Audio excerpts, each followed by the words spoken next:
Ashley Malcolm is a cyclist, as you can see. A 13-year-old with ambitions that include world titles and the like. Just a couple of years ago, he could not win a decent race. Now he's unbeaten in top company in the last 25 starts and is the New South Wales State Track Champion, a title he won at a canter. He's a young man with a mission. Ashley, you're the New South Wales Road Champion. What's next on the agenda? To win the Criterium title and to win the road title this year. Criterium, you're going well in that. You're 3 out of 3 so far. Yeah, only 2 left, and if I win the next one, I can't be beaten at all, even if I don't race the next one. So the next one's at the weekend? Yeah. Then the road title, where's that? That's in August, middle of August, and that's down in Sydney. Who's your most, strongest opposition, shall I say? Probably Alex Gomez from Parramatta. Can you beat him? Yeah. That's confident. You're confident about your cycling though, Ashley, aren't you, for a 13-year-old boy? Well, without confidence, there's not much use doing it. That's exactly right. Have you got your goals planned out? Yeah, I want to be world champion. I also want to win the Tour de France and just be the best Australian rider ever.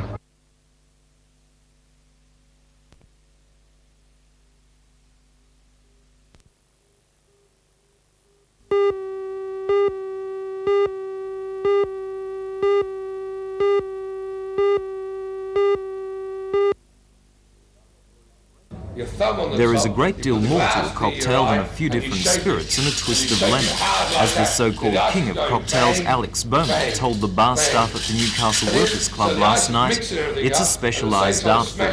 The flamboyant and jovial Mr Beaumont has 3 times been the national cocktail champion and is the current president of the Australian Bartenders Guild. These days he's made a successful business out of teaching bar staff how to make the perfect cocktail. On Friday, the renovated Workers Club will open its new cocktail bar to the public. Mr Beaumont says cocktails are becoming more popular with the drinking public and that part of the appeal is the showmanship that goes into making one. But there is also a certain amount of science. James Bond, for example, has a very good reason for preferring his martini shaken, not stirred. A shaken cocktail is less potent, and even after drinking one, the super spy can still save the world.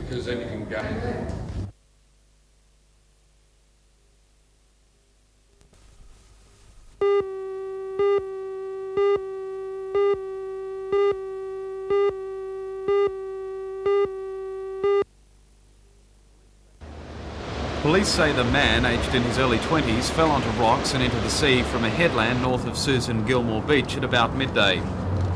Police and ambulance rescue units were called to the scene along with paramedics after the alarm was raised by nearby rock fishermen. But according to police, the young man died instantly in the fall. A set of car keys was picked up on the rock ledge nearby after 2 police officers had fished the body out of the water. Investigations will continue into the cause of the fall, but at this stage, police believe there are no suspicious circumstances.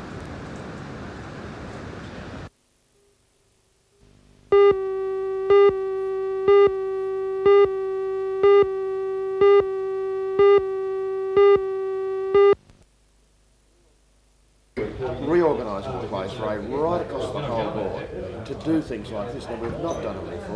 Honestly, we should have done it in an organisation this size. The first recommendation is it's time we had a policy on what we were doing with finance. That's the first one.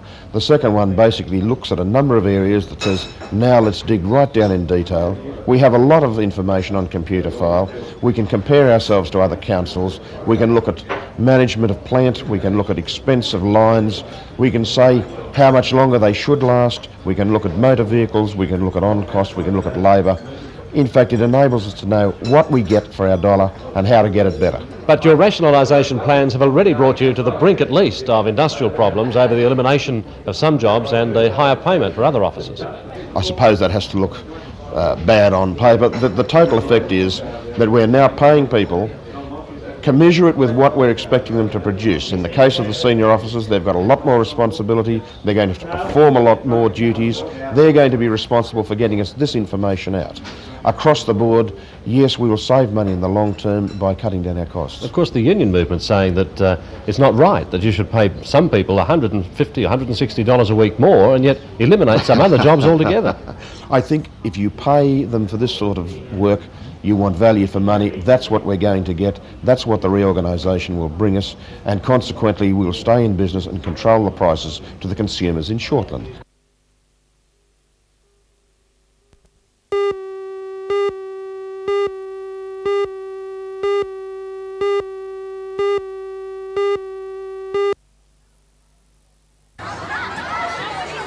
Today's official opening of North Lakes High School at San Remo on the Central Coast marked the end of substandard school accommodation for the area. When the school first opened in 1981, it was in response to a population explosion in this area. Its early history was dominated by demountable classrooms, muddy feet on rainy days, and a generator for power. But $5.5 million later, and the result is what the Minister calls the best designed school building in New South Wales. North Lakes High today boasts 920 students, all jammed into the school hall for the occasion. The hall is already being used extensively for many school activities. It has a wider application being used by many community groups. Mr. Cavalier in his speech said students are more likely to learn if they enjoy being in school, and he highlighted the many innovative architectural features in the building. But he also went to great pains to point out that the low school retention rate was not bad news. He said that although it appeared many students were leaving the school system at an early age, enrolments in technical and further education courses made up that deficit. He claimed that schools and TAFE colleges have combined participation rates of almost 70% of people up to the age of 17. North Lakes had its first Year 12 students last year, and it's hoped that with the school now fully operational, fewer young people will draw the curtain on further education.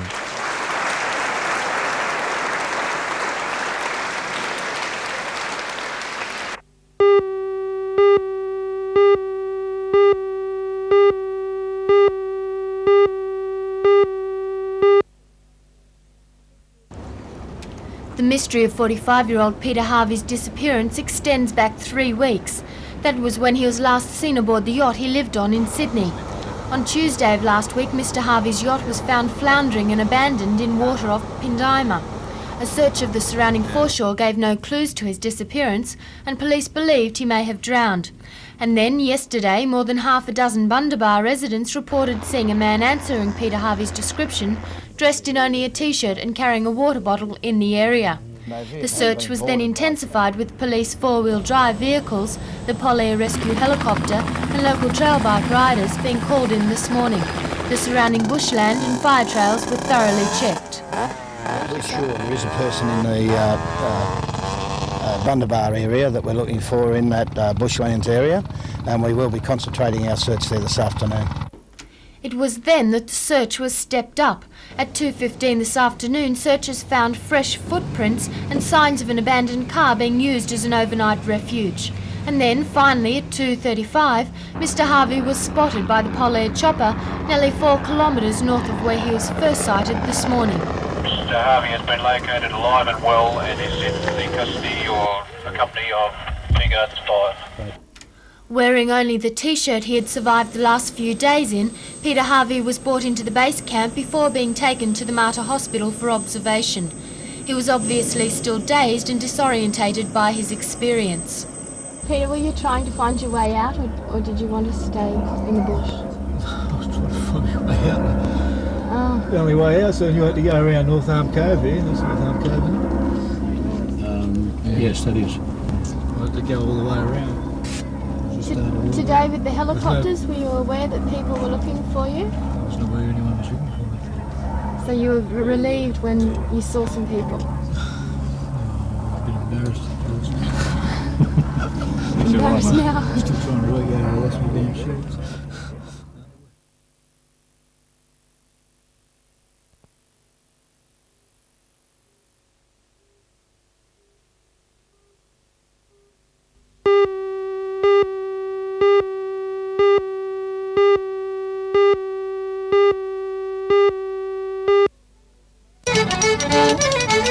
There's a casual atmosphere at the Tyshill Technical College this long weekend that reflects the style of folk followers.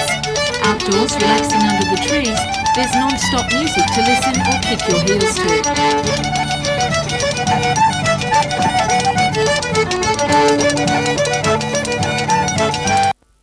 Indoors, masters showed eager students the finer techniques of playing the concertina, an instrument which features predominantly in folk music. In the hall, Scottish country dance workshops were also a popular activity. It's the 15th year that the festival has been held in Newcastle, and folk devotees have travelled from interstate. One of the most colourful characters is Ian McGeechan. You make friends and you tell stories. You, as I say, you make acquaintances that you don't meet other than at folk festivals.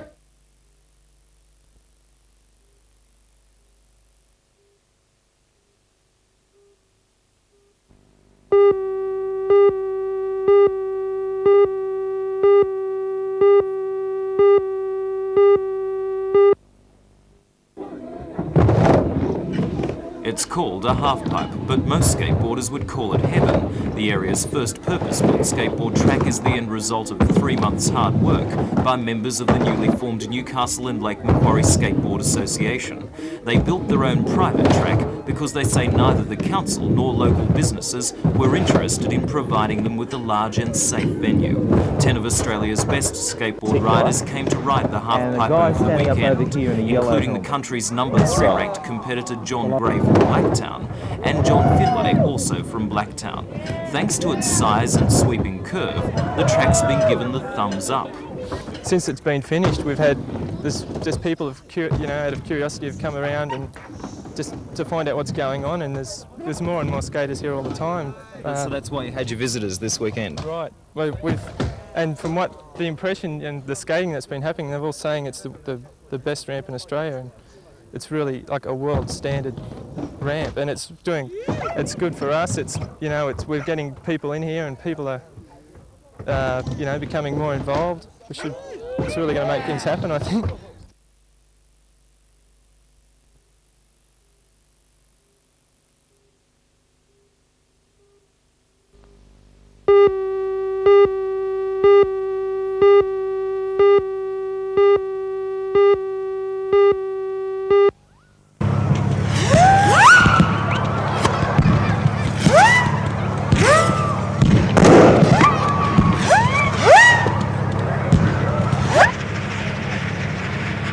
For the 9th successive year, the International Sports Centre was illuminated by the spectacle of fireworks on a grand scale. As in past years, the fireworks spectacular was organised by the Jesmond Lions Club with the aim of appealing to the whole family. At the end of the night, organisers estimated the attendance at between 8,000 and 9,000, well up on last year's figure.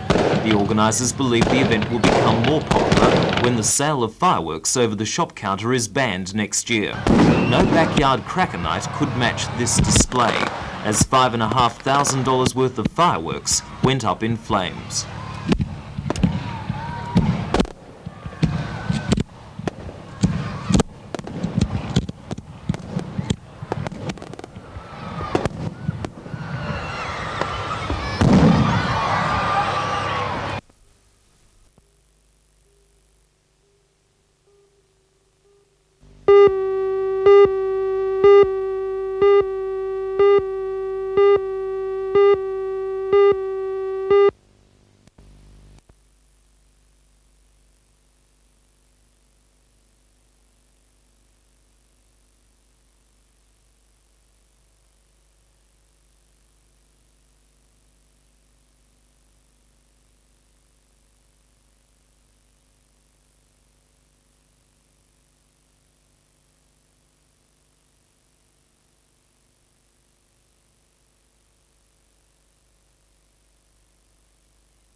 Gondwanaland have in a few years achieved what many serious musicians only dream of, created a musical style so distinctive and original that it has been almost universally praised by critics and created a storm of interest in both the city and the bush.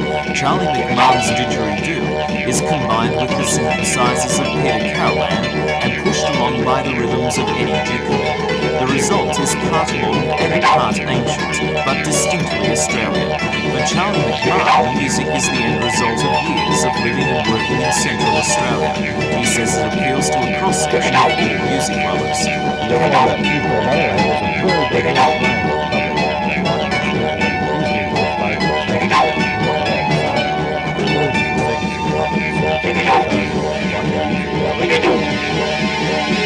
Gondwanaland play in the University Courtyard at lunchtime today and at Taree on Wednesday night.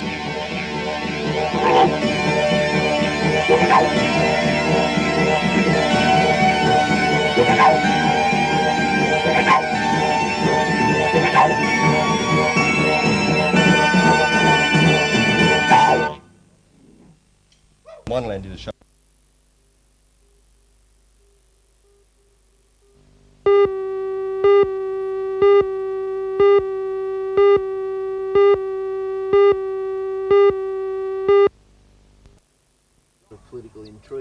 Guy is, of course, a member of the famous Waters family, which boasts 3 title holders. His brother Troy is the New South Wales light middleweight champion and #1 contender for the national title. He's also hoping for a return fight with Incho Beck, rated #5 in the world and the current Orient Pacific champion. Dean Waters is, of course, the Australian heavyweight and Orient Pacific champion, a title he won in only his 4th professional fight. Guy, the #6 contender for the National Light Heavyweight Championship, will be hoping for a win against Emmanuel Otti on Friday to boost him to the #2 spot, and he says he feels confident. I feel great. I'm sparring the best I've ever sparred. I've got the 2 best sparring partners in Australia. Dean is the heavyweight champion of Australian Orient and Pacific, and Troy, who just fought Inchil Beck, #5 in Australia, and Troy gave him a hiding but didn't get a decision. So, you can't get better sparring than that. Meantime, trainer Seth Waters says all the boys benefit from the training facilities on their Central Coast property. These boys are the only boxers in Australia who've got their own training camp. Now, in America, they've got to go to training camps. These fellas have got it here. Got all the fresh air, no carbon monoxide poisoning like they have in the city. And I reckon training up here is worth 3 rounds when it comes to a boxing match.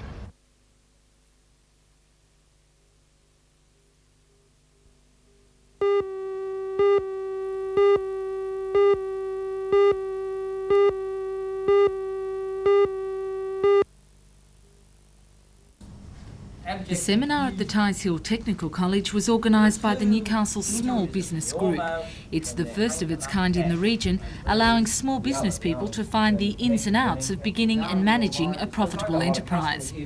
Michael Matthew is Director of the Office of Small Business in Sydney. He says last year up to 50,000 inquiries were received throughout the state, and services like the Newcastle branch are there to help, no matter how small the problem or the business. Statistically, the definition is anything under 20 people, but statistically we also take up to 100 for the manufacturing industries. But from the officer's point of view, anyone that comes to us is small, and we never turn anyone away. Well, what service do you provide? What are the major problems that people come to you with? We answer questions like, where do I get a licence for this? What licences do I need to go into that? What trade certificate will I have to be registered as a plumber?